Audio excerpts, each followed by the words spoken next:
completely on the other side of the spectrum, are now committed to working together. And I forever remember a conversation last night which revolved around land, where even those who are on opposite sides were saying, yes, we are finding each other in working together to make sure that land is distributed to our people. And that, for me, is what you could have called the miracle of the past, but this is what defines what we are as South Africa now, working together, moving forward. This is the era where we must embrace all those processes and interventions that unite us rather than divide us. Thank you, Honorable Chair. Thank you, Honorable President. I'm now inviting the follow-up question from Honorable Gerike, EFF. Thank you. Thank you, Chair, and good afternoon, Mr. President. Good afternoon to you. I so dearly wish to have called you Comrade Matamela this afternoon. Why don't you? But your partnership with colonialists and racists and fundamentalists has effectively exonerated you from the title Comrade. Be that as it may, Mr. President, die EFF in sy beleidsdokumente stipuleer dat breinmense is ook agtergeblewe en breinmense moet dieselfde behandel word in terme die gelyke indiensnemingswet of die wet op gelyke indiensneming. Yes. Dit wil egter voorkom dat die praktyk sê vir ons dat hoofsaaklik en uitsluitlik etniese swart Suid-Afrikaners baat gevind het by die wet op gelyke indiensneming. Now the question is that the Employment Equity Act was introduced to bring about equality, fair racial and gender representation in the workplace, and mostly young white South Africans have fallen prey to the agencies selling international opportunities and subsequently left the country with their skill and expertise.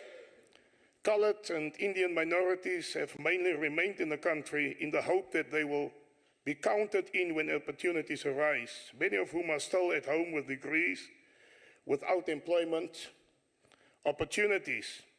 The EFF is asking whether the President has considered reviewing the Employment Equity Act and all other labor-related legislation in order to include these groups in active employment opportunities. If so, please provide details in this regard, as well as timeframes that your government will put in place, Mr. President. Ons het kinders, we have children, we have family, and we have relatives. They are qualified, they sit at home with honors degrees, with master's degrees, and they do not have employment. Please give us some clarity in this regard. Thank you, sir. Thank you, Honourable Member. Honourable President. Honourable Chairperson, indeed, the problem of unemployment cuts right across the various national groups. And we cannot now sit here and say it only applies to one group. And of course, because of the history that we have had and the structure of our socioeconomic situation, it will affect other groups more than others. And as it turns out, what the Honourable Member is saying, yes, is happening, but let me say that it's not all white young people who are leaving the country. It's not true. A number of white young people are here in South Africa and they are finding opportunity. Opportunity now, we need to deal with the imbalance which I spoke about earlier in my main reply. But just to get to the point, opportunities are open to all. And we would like, even yes, those who are sitting at home without employment with degrees and honors degrees, and be they colored, be they African, be they white, they should find space in the economic life of our country. Now, our economy has not been growing at the level that will create widespread employment. And this is precisely what we are seeking now to achieve. We want our economy to grow on an inclusive basis so that it can open up opportunities for all. And those opportunities, as they open up, must never be seen as being opportunities for a particular national group. We want all opportunities to be open for all. And that is why we say South Africa belongs to all who live in it. Now, as I was saying earlier, measures and laws like the Employment Equity are meant to encourage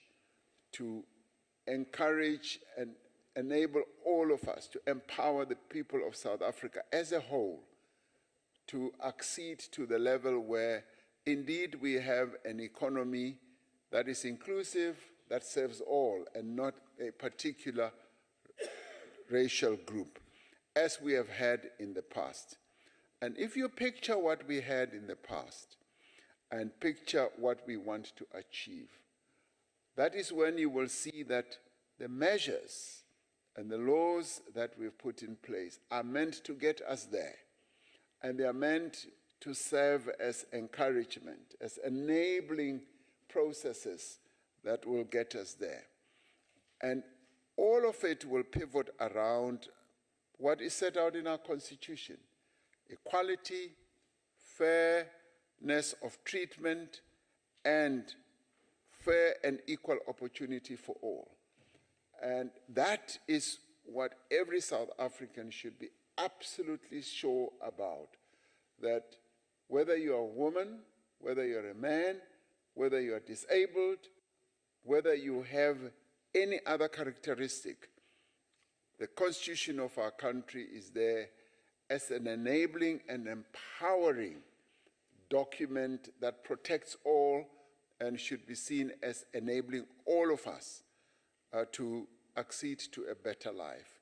And that is the one guarantee that every South African should have, that I will never be badly treated, that I should never be relegated to the back, and I should never be refused to have opportunities because of the color of my skin, my national group, the region where I come from, or any other characteristic. So fairness, equality is what our Constitution promises us, and we need to work to ensure that it delivers precisely that. Thank you, National Chair, House Chair. No, Chair. No, thank you very much, Honorable President. We now move on to the last follow-up question, which is asked by Honorable Dlamini. Honorable Dlamini, due to your condition, if you are not comfortable, you can address us seated. Honorable President, she's got a disability. So with your permission as well, she may sit down if she so feels. I can stand. Thank you, Chair. Thank you very much, Chairperson. Kgotso Ntate President. Dumela. Indeed, Honorable President, the society that lives in inequalities shall never realize its full potential in terms of transformation, be economically and otherwise. And we can promise the people of South Africa that under the leadership of His Excellency, President Cyril Ramaphosa and the collective, the leadership we have is quite all right. They don't have to worry. My question is whether the sectoral numerical targets shows progress in government's efforts to rally all sectors of society, particularly the private sector, to ensure the equitable representation of people of designated groups, particularly historically disadvantaged people, and vulnerable groups at all occupational levels in the workforce and at the management, senior management level. Thank you, President. Thank you, Honorable Member. Honorable President. Thank you, Honorable Chairperson and Honorable Member. The laws, the regulations, and the conventions that we are seeking to engender in our body politic are meant to encourage everyone, to cajole everyone, to raise the level of consciousness that we are better off being all-inclusive rather than exclusive. We are a country that operated on the basis of exclusiveness, where many were excluded and a few were included. And that is why, in many ways, our economy has been operating over many generations on a few cylinders than what it should have been operating on. And you see it now today. As we empower more and more women into various positions, we are finding that we begin to raise the level of performance, be it in the economy, be it in politics, in leadership positions. We can see that the inclusivity that we are seeking to achieve is actually something that stands us in good stead. It is good to be inclusive. It is good to have women participating in every endeavor of life. It is good, yes, to have people from vulnerable groups also participating, people who have been marginalized, people who are disabled, people who have a number of other challenges that they face. When we include them, then we become a better nation. We become better in everything. So I'm a firm believer in saying that we need enabling processes, enabling rules, regulations. So that's why I say the Black Economic Empowerment Act, the employment equity should never be seen as burdens. They should be seen as empowering, enabling processes that we need to embark upon to reach that nirvana, that higher level of existence. And then we will say, yes, we are truly this wonderful, diverse nation that has acceded to reaching out for a better life for all. So we want to encourage the private sector. We want to encourage even those who have held to views that in the past just said that we are okay as we are, ourselves only. And it is better in every endeavor in life when we open up and we include everyone. Together and united, we are stronger. Divided, we are weaker. Thank you, Honorable Chairperson.